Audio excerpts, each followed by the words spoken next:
الحمد للہ نحمدہ ونستعینہ ونستغفرہ ونؤمن بہ ونتوکل علیہ ونعوذ باللہ من شرور انفسنا ومن سیئات اعمالنا من یہدہ اللہ فلا مضل لہ ومن یضلل فلا ہادی لہ واشہد ان لا الہ الا اللہ وحدہ لا شریک لہ واشہد ان محمدا عبدہ ورسولہ اللہم صلی علی محمد وعلی آل محمد کما صلیت علی ابراہیم وعلی آل ابراہیم انک حمید مجید اللہم بارک علی محمد وعلی آل محمد کما بارکت علی ابراہیم وعلی آل ابراہیم انک حمید مجید اما بعد فإن خیر الحدیث کتاب اللہ وخیر الہدی ہدی محمد صلی اللہ علیہ وسلم وشر الامور محدثاتها وکل محدثۃ بدعۃ وکل بدعۃ ضلالہ وکل ضلالۃ فی النار اعوذ باللہ من الشیطان الرجیم بسم اللہ الرحمن الرحیم وما ارسلنا من قبلک من رسول الا نوحی الیہ انہ لا الہ الا انا فاعبدون۔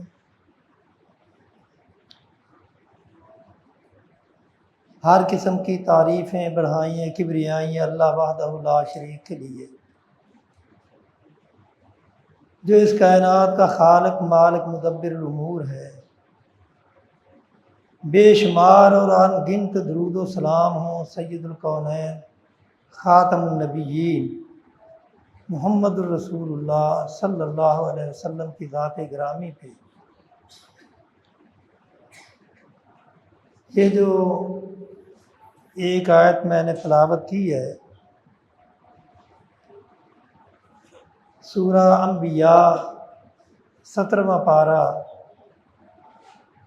اس کی ایک آیت ہے، اور اس آیت میں اللہ تعالیٰ نے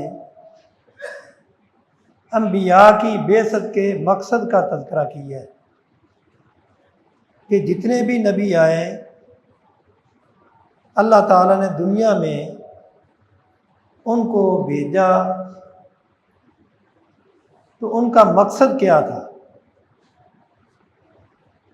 تو اللہ تعالیٰ فرماتے ہیں وَمَا أَرْسَلْنَا مِن قَبْلِكَ مِن رَّسُولٍ إِلَّا نُوحِي إِلَيْهِ، ہم نے آپ سے پہلے جتنے بھی رسول بھیجے ہیں ان کی طرف ہم نے یہی وحی کی انہ لا الہ الا انا فاعبدونی، کہ ان کو یہ کہا کہ آپ نے امت کو، دنیا کے لوگوں کو یہ بتا دو کہ اللہ کے سوا عبادت کے لائق نہیں۔ جتنے نبی آئے انہوں نے آ کے جتنی بھی محنت کی وہ اسی آیت کے مفہوم کو سمجھانے کے لیے انہوں نے محنت کی، اپنی زندگیاں گزار دیں اور لوگوں کو کی مخالفت کو برداشت کیا، لیکن اپنے اس مقصد سے وہ پیچھے نہیں ہٹے۔ جو اللہ تعالیٰ نے ان کی ڈیوٹی لگائی تھی اس کو وہ انجام دیتے رہے، چاہے حالات کیسے بھی ہوئے۔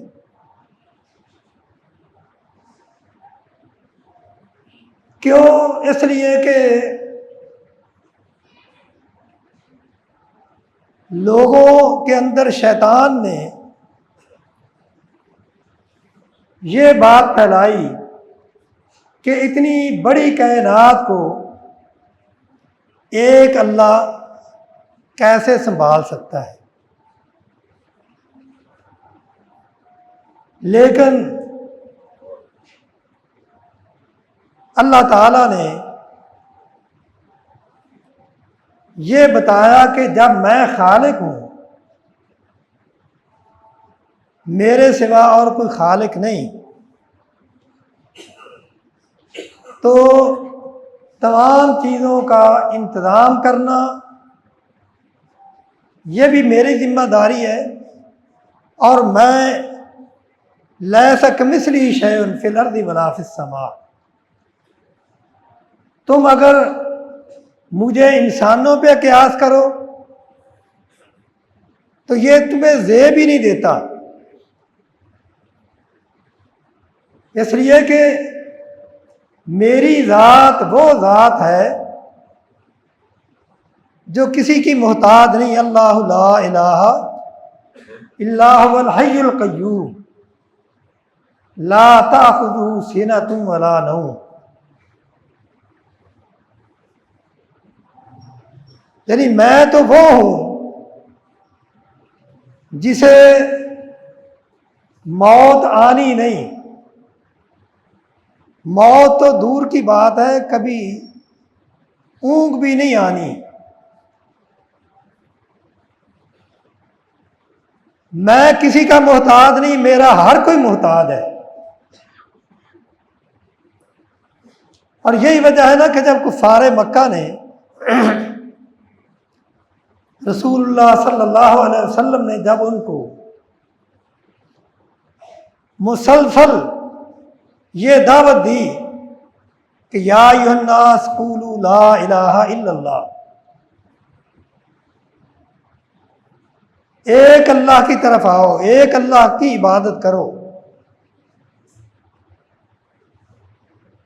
تو آخر کار وہ کہنے لگے کہ آپ اپنے اس رب کا تعارف کروائیں جس رب کی طرف آپ ہمیں دعوت دیتے ہیں، کیونکہ کفار جتنے بھی تھے وہ اللہ کی ذات کا انکار نہیں کرتے تھے۔ قرآن مجید میں کتنی آیات ایسی ہیں جن میں اللہ تعالیٰ نے یہ کہا ہے کہ وَلَئِن سَأَلْتَهُم مَّنْ خَلَقَ السَّمَاوَاتِ وَالْأَرْضَ وَسَخَّرَ الشَّمْسَ وَالْقَمَرَ لَيَقُولُنَّ اللَّهُ فَأَنَّىٰ يُؤْفَكُونَ، اگر آپ ان سے پوچھیں کہ آسمانوں اور زمین کو پیدا کرنے والا اور سورج اور چاند کو ایک کام میں لگانے والا کون ہے، تو وہ جواب میں کہیں گے لَيَقُولُنَّ اللَّهُ، وہ اللہ ہے۔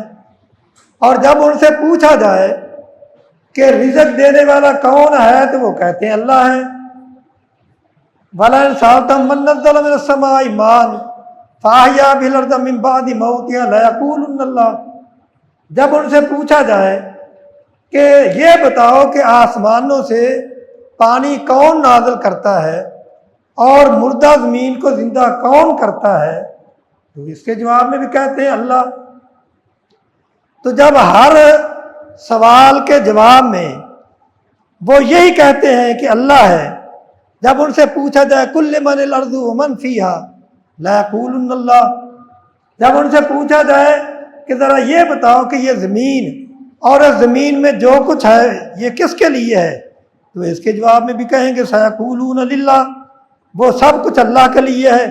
جب ان سے پوچھا جائے قُلْ مَن رَّبُّ السَّمَاوَاتِ السَّبْعِ وَرَبُّ الْعَرْشِ الْعَظِيمِ، یہ ساتوں آسمان اور یہ زمینیں اور عرش عظیم کا رب کون ہے، سَيَقُولُونَ لِلَّهِ، وہ یہ کہیں گے وہ بھی اللہ ہے۔ جب ان سے یہ پوچھا جائے قُلْ مَن بِيَدِهِ مَلَكُوتُ كُلِّ شَيْءٍ وَهُوَ يُجِيرُ وَلَا يُجَارُ، یعنی کون ہے جس کے ہاتھ میں ان تمام چیزوں کی ملکیت ہے، وہ پناہ دیتا ہے، اس کو کوئی نہیں پناہ دیتا، تو وہ یہ اس کے جواب میں بھی کہتے ہیں سَيَقُولُونَ لِلَّهِ، اللہ ہے۔ جب ہر سوال کے جواب میں وہ کہتے ہیں اللہ ہے، تو پھر رسول اللہ صلی اللہ علیہ وسلم سے ان کا اختلاف کیا تھا؟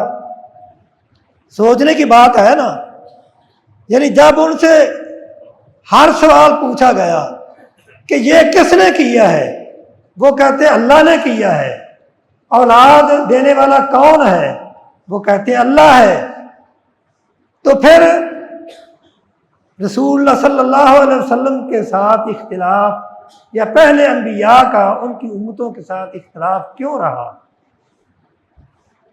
نوح علیہ السلام کو ان کی قوم نے یہ بات کیوں کہی؟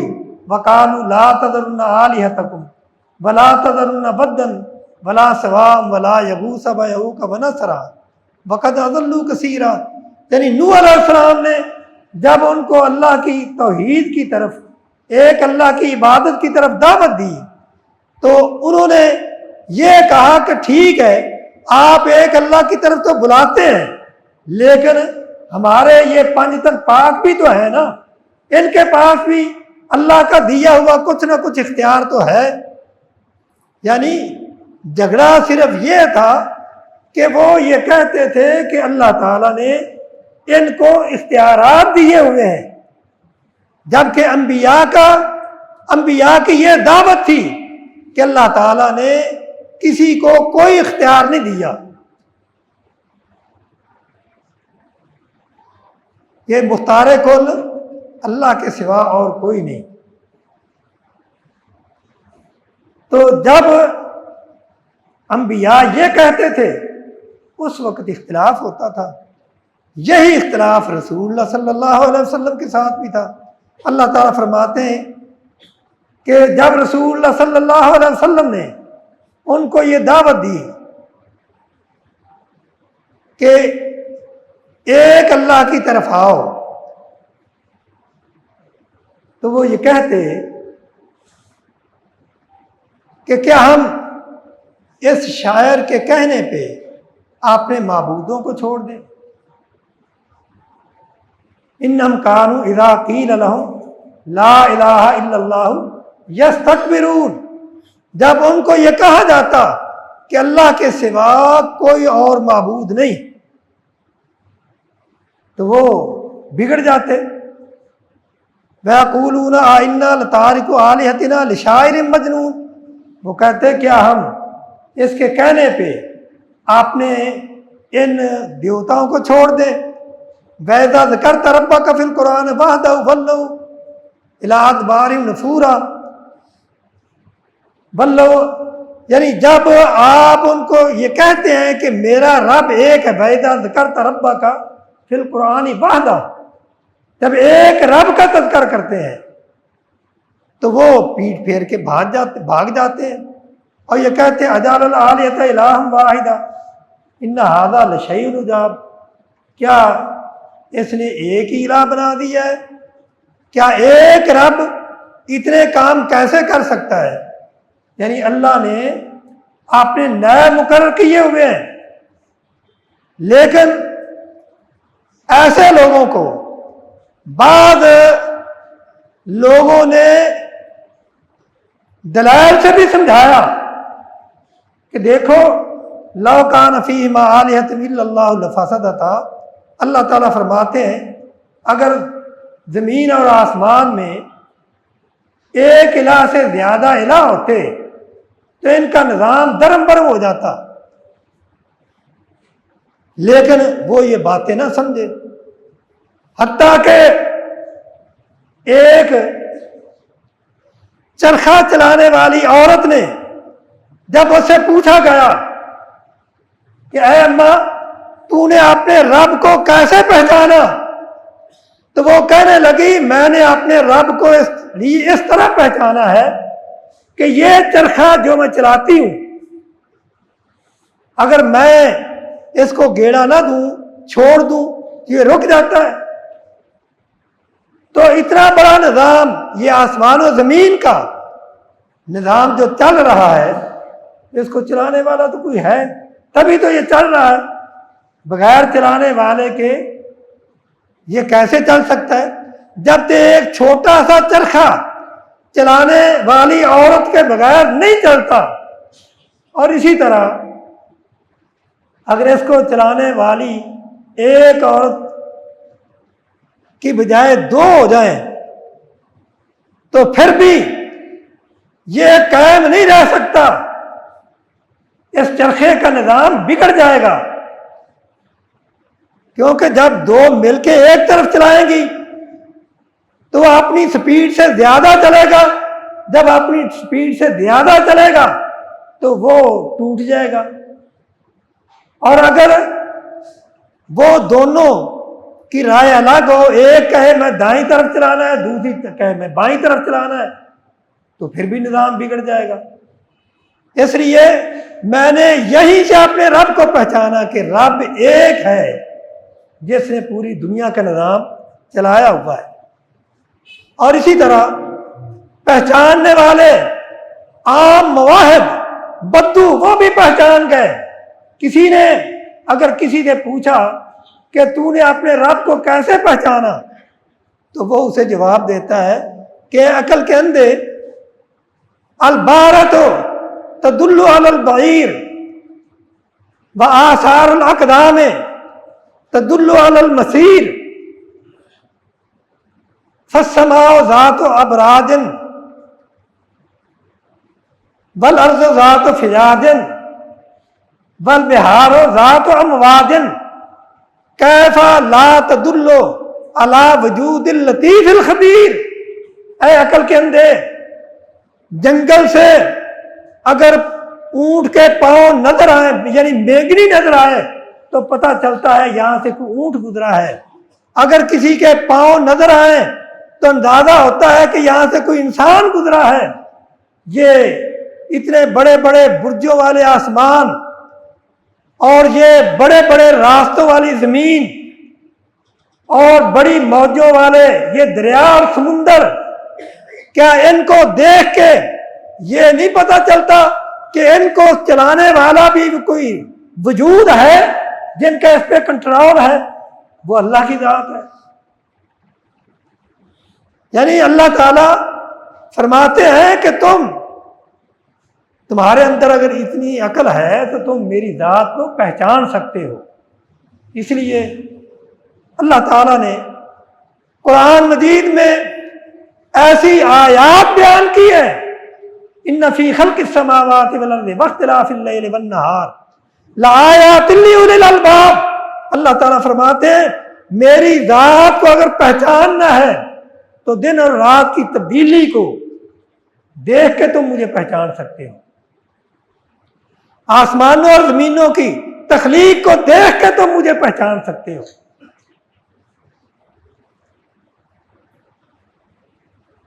اور اسی لیے اللہ تعالیٰ فرماتے ہیں کہ اگر آپ نے رب کو پہچاننا ہے تو ذرا آسمانوں کو دیکھو، تو کیا تمہیں آسمان ان میں کوئی دراڑ کوئی کمی پیشی نظر آتی ہے؟ تو ان کے بنانے والے نے کس خوبصورتی سے ان کو بنایا ہے۔ ثم ارجع البصر کرتین ینقلب الیک البصر خاسئا وهو حسیر۔ بار بار دیکھو، تمہیں آسمانوں کی تخلیق میں کوئی شغاف نظر نہیں آئے گا، کوئی خامی نظر نہیں آئے گی۔ تو اسی سے اپنے رب کو پہچان لو۔ تو رسول اللہ صلی اللہ علیہ وسلم سے کفار مکہ کا جو اختلاف تھا وہ اس بارے میں نہیں تھا کہ وہ رب کو نہیں مانتے تھے، رب کو تو وہ مانتے تھے، وہ کہتے تھے رب ہے، لیکن وہ کہتے تھے کہ رب کے ساتھ ساتھ یہ بھی ہیں جن کو ہم نے، ہمارا یہ حبل ہے، یہ لات و منات ہے، لات عزا ہے، یہ بھی اللہ تعالیٰ نے ان کو بھی کچھ اختیارات دے رکھے ہیں۔ کوئی بارش برسانے والا ہے، کوئی رزق دینے والا ہے، کوئی اولاد دینے والا ہے، کوئی مصیبتوں سے نجات دلانے والا ہے، کوئی صحت دینے والا ہے، کوئی رزق میں کمی کرنے والا ہے، کوئی رزق میں اضافہ کرنے والا ہے۔ یعنی اس طرح کے انہوں نے بنا رکھے تھے، اور رسول اللہ صلی اللہ علیہ وسلم کے ساتھ ان کا یہی اختلاف تھا۔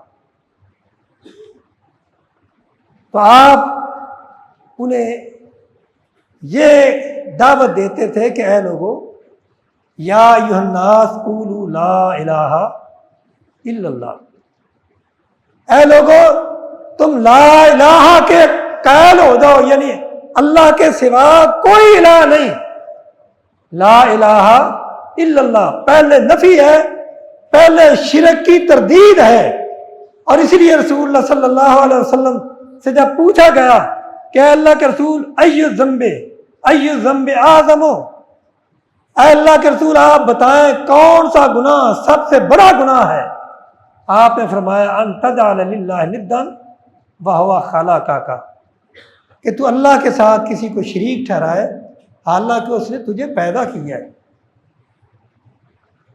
ومن اضل ممن يدعو من دون اللہ من لا يستجیب له الى یوم القیامہ وهم عن دعائهم غافلون۔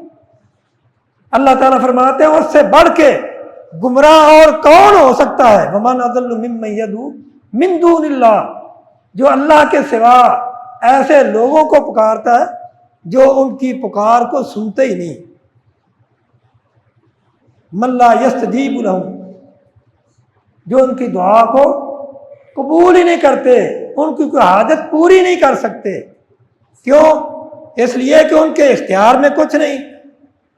اور اللہ تعالیٰ فرماتے ہیں میں تو وہ ہوں اللہ لا الہ الا هو الحی القیوم لا تاخذہ سنۃ ولا نوم لہ ما فی السماوات وما فی الارض، یعنی میرے اختیار میں، میری ملکیت میں ہر چیز ہے،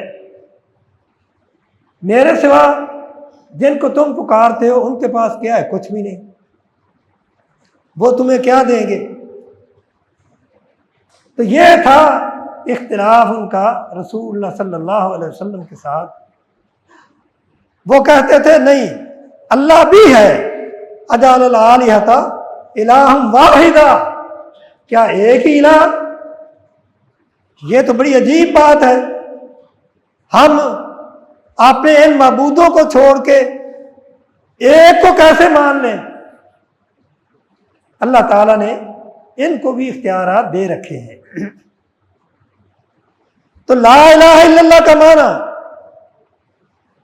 لا الہ الا اللہ ہمیں یہی بات سمجھاتا ہے کہ کوئی نبی ہو، ولی ہو، کوئی کتب ہو، ابدال ہو، علی حجویری ہو، معین الدین اجمیری ہو،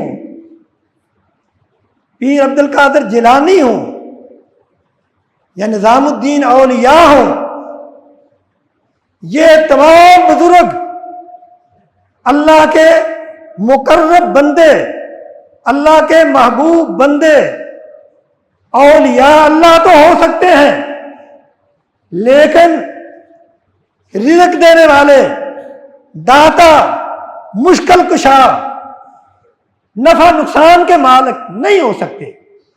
نفع نقصان کا مالک کون ہے؟ اللہ ہے۔ ولا تدعوا من دون اللہ ما لا ينفعک ولا یضرک۔ اللہ تعالیٰ اپنے پیغمبر کو فرماتے ہیں کہ اللہ کے علاوہ کسی اور کو نہ پکارنا۔ کیوں؟ اس لیے کہ وہ نہ آپ کو نفع دے سکتے ہیں نہ آپ کا نقصان کر سکتے ہیں۔ فَإِنْ فَعَلْتَ فَإِنَّكَ إِذًا مِّنَ الظَّالِمِينَ، اگر آپ نے ایسا کیا تو آپ ظالموں سے ہو جائیں گے۔ شرک بہت بڑا ظلم ہے، کیونکہ حضرت لقمان علیہ السلام نے اپنے بیٹے کو یہی بات کہی تھی، وَإِذْ قَالَ لُقْمَانُ لِابْنِهِ یا بنی لا تشرک باللہ ان الشرک لظلم عظیم، اے بیٹا اللہ کے ساتھ کسی کو شریک نہ ٹھہرانا،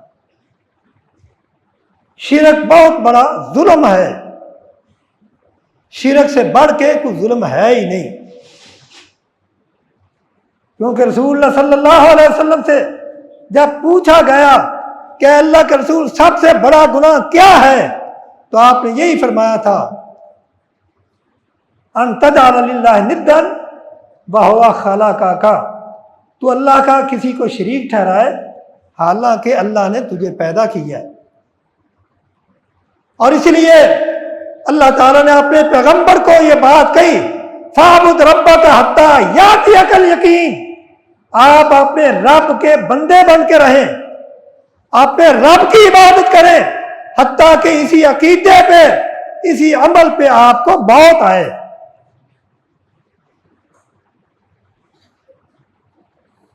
تمام انبیاء کی دعوت کیا تھی؟ لَقَدْ أَرْسَلْنَا نُوحًا إِلَىٰ قَوْمِهِ فَقَالَ يَا قَوْمِ اعْبُدُوا اللَّهَ مَا لَكُم مِّنْ إِلَٰهٍ غَيْرُهُ۔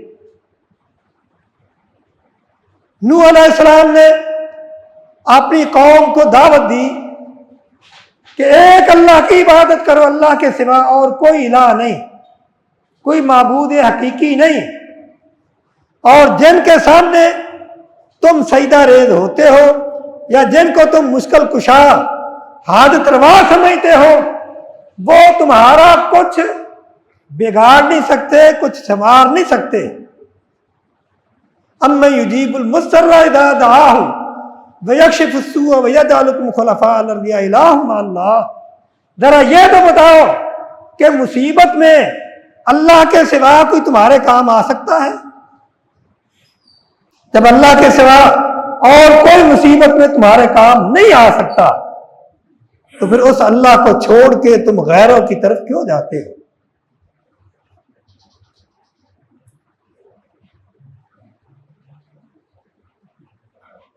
اور رسول اللہ صلی اللہ علیہ وسلم بلکہ تمام انبیاء، نوح علیہ السلام آئے، انہوں نے بھی اپنی قوم کو یہی دعوت دی۔ وَإِلَىٰ عَادٍ أَخَاهُمْ هُودًا قَالَ يَا قَوْمِ اعْبُدُوا اللَّهَ مَا لَكُم مِّنْ إِلَٰهٍ غَيْرُهُ۔ قوم عاد کی طرف حضرت ہود علیہ السلام آئے اور انہوں نے بھی اپنی قوم کو یہی بات کہی کہ اے میری قوم کے لوگوں، اللہ کے سوا کسی اور کی عبادت نہ کرنا۔ وَإِلَىٰ ثَمُودَ أَخَاهُمْ صَالِحًا قَالَ يَا قَوْمِ اعْبُدُوا اللَّهَ مَا لَكُم مِّنْ إِلَٰهٍ غَيْرُهُ۔ صالح علیہ السلام نے اپنی قوم کو یہی بات کہی ہے، میری قوم کے لوگوں، اللہ کے سوا کسی کی عبادت نہ کرنا۔ وَإِلَىٰ مَدْيَنَ أَخَاهُمْ شُعَيْبًا قَالَ يَا قَوْمِ اعْبُدُوا اللَّهَ مَا لَكُم مِّنْ إِلَٰهٍ غَيْرُهُ۔ شعیب علیہ السلام نے بھی اپنی قوم کو یہی بات کہی کہ میری قوم کے لوگوں، اللہ کے سوا کسی کی عبادت نہ کرنا۔ حضرت یعقوب علیہ السلام، آخری وقت ہے، ام کنتم شہداء اذ حضر یعقوب الموت اذ قال لبنیہ ما تعبدون من بعدی قالوا نعبد الہک وإلہ آبائک ابراہیم واسماعیل واسحاق الہا واحدا۔ یعقوب علیہ السلام نے اپنے بیٹوں کو کہا کہ اے بیٹو، میرا آخری وقت ہے، میں دنیا سے جانے والا ہوں، مجھے ذرا یہ بتاؤ ما تعبدون من بعدی، میرے بعد تم کس کی عبادت کرو گے، کس کے بندے بن کے رہو گے؟ تو اولاد نے، سب بیٹوں نے اقرار کیا، قالوا نعبد الہک وإلہ آبائک ابراہیم واسماعیل واسحاق الہا واحدا ونحن لہ مسلمون۔ ہم ایک ہی الہ کی عبادت کریں گے، وہ الہ کون ہے؟ وإلہکم الہ واحد لا الہ الا هو الرحمن الرحیم۔ اور رسول اللہ صلی اللہ علیہ وسلم نے بھی یہی بات کہی، اے لوگوں، یا ایھا الناس قولوا لا الہ الا اللہ۔ یعنی اختلاف کہاں ہوتا ہے؟ یعنی اگر آپ کسی کو یہ کہیں کہ بھئی عبادت کے لائق اللہ ہے، وہ کہے گا ٹھیک ہے، رزق دینے والا اللہ ہے، وہ کہے گا ٹھیک ہے، بھائی صحت دینے والا اللہ ہے، ٹھیک ہے، اولاد دینے والا اللہ ہے، ٹھیک ہے، سجدہ کرنے کے لائق اللہ ہے، ٹھیک ہے، کوئی اختلاف نہیں۔ اختلاف شروع اس وقت ہوتا ہے جب یہ کہیں کہ اللہ کے علاوہ جن کو تم داتا مانتے ہو، جن کو تم شکر گنج مانتے ہو، جن کو تم اولاد دینے والا مانتے ہو، وہ کچھ نہیں کر سکتے، تو اس وقت اختلاف ہوتا ہے۔ اس وقت یہ کہا جاتا الا اجعل الآلہۃ الہا واحدا ان ھذا لشیء عجاب۔ یہی وہ اختلاف تھا اللہ کے رسول صلی اللہ علیہ وسلم کا اور ان کی قوم کا۔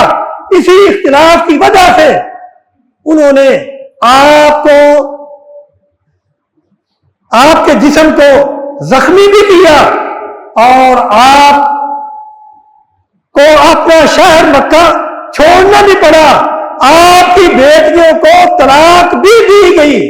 اس کی وجہ کیا تھی؟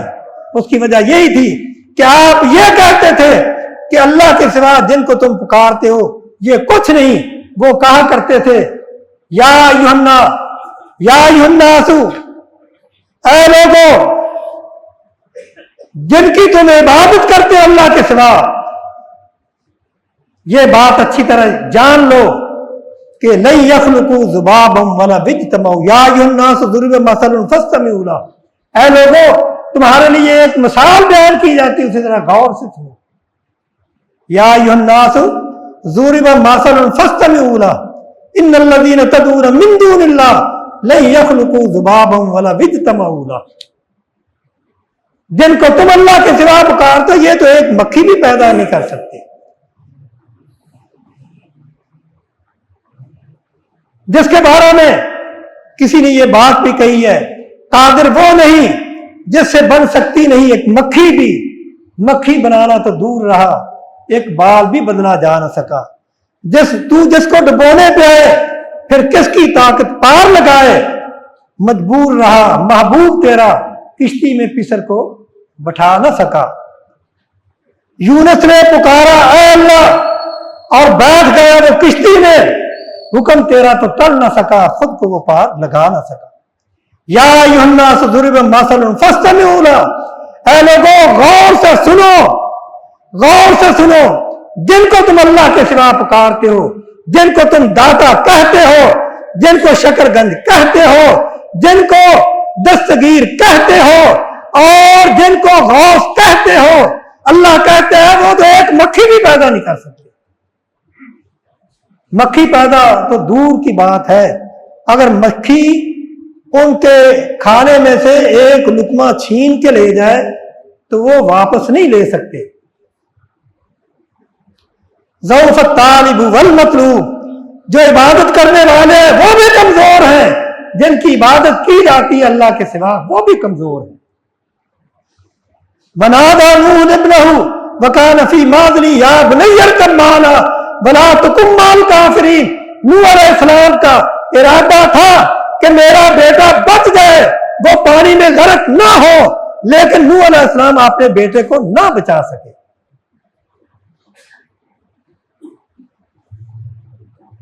اور یونس علیہ السلام نے اپنے رب کو پکارا، کیونکہ اللہ تعالیٰ فرماتے ہیں وقال ربكم ادعوني استجب لكم ان الذين يستكبرون عن عبادتي سيدخلون جہنم داخرين.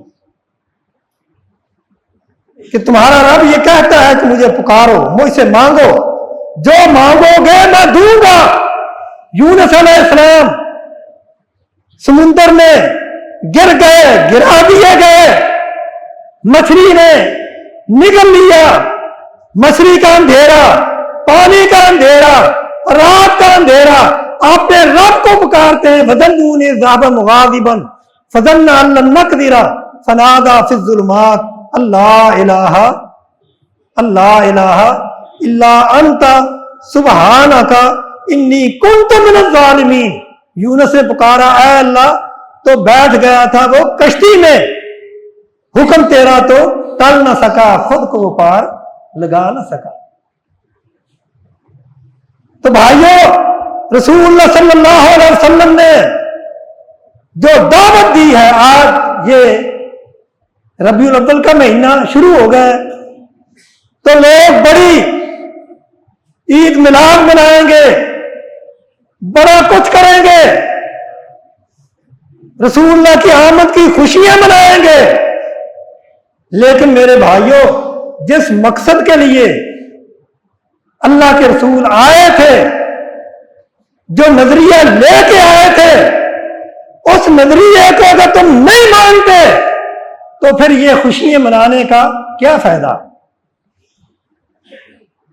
اور آپ نے شاید سنی ہوگی سوشل میڈیا پہ ہمارے گورنر، پنجاب کے گورنر وہ لوگوں کو دعوت دے رہے ہیں کہ 7 تاریخ کو رات 9 بجے کے بعد گورنر ہاؤس کے دروازے تمہارے لیے کھول دیے گئے ہیں، کیوں؟ اس لیے کہ جشن عید منایا جائے گا۔ اللہ کے بندو، یہ حکومتی ادارے، یہ قومی ملکیت ہے، یہ فرقہ پرستی کے لیے نہیں ہے، یہ ایک اتحاد کا، اجتماعیت کا نشان ہوتے ہیں۔ ان میں ایسے کام نہیں کرنے چاہیے جس سے فرقہ پرستی کی بو آئے۔ اگر تمہیں یہ بدعت کرنے کا شوق ہے تو اپنے گھر کو اختیار کرو، اپنے گھر میں یہ مناؤ، وہاں لوگوں کو دعوت دو، لیکن اس طرح کہ یہ کام قومی اداروں میں، ملکی اداروں میں کرنا یہ کوئی اچھا شگون نہیں ہے۔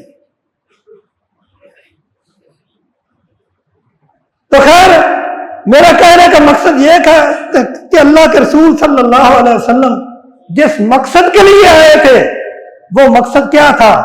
قولوا لا الہ الا اللہ، اے لوگو ایک اللہ کے بن جاؤ، ایک اللہ کے عبادت گزار بن جاؤ۔ لا الہ الا اللہ کے، لا الہ الا اللہ محمد الرسول اللہ دو جز ہیں، ایک لا الہ الا اللہ کہ اللہ کے سوا کوئی عبادت کے لائق نہیں، اور دوسرا محمد الرسول اللہ کا مطلب یہ ہے کہ محمد الرسول اللہ صلی اللہ علیہ وسلم کے سوا کوئی اطاعت کے لائق نہیں۔ عبادت کرنی ہے تو اللہ کی، اطاعت کرنی ہے تو محمد الرسول اللہ صلی اللہ علیہ وسلم کی۔ اللہ تعالیٰ ہمیں عمل کرنے کی توفیق عطا فرمائے۔ وآخر دعوانا الحمدللہ رب العالمین۔